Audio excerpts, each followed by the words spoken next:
this video clip, we'll be installing our door pulls. To make it easy to get these doors open, we're going to be installing these door pulls on there. First, I'm going to measure my halfway point on my doors. Then I'm going to measure in about 1.5 inches.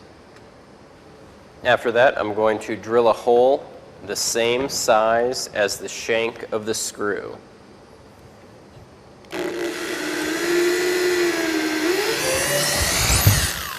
And that's going to go all the way through.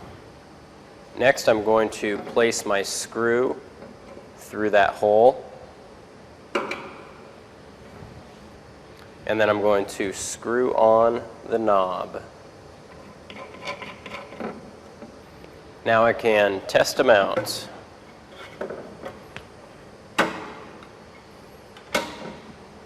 And they look pretty good.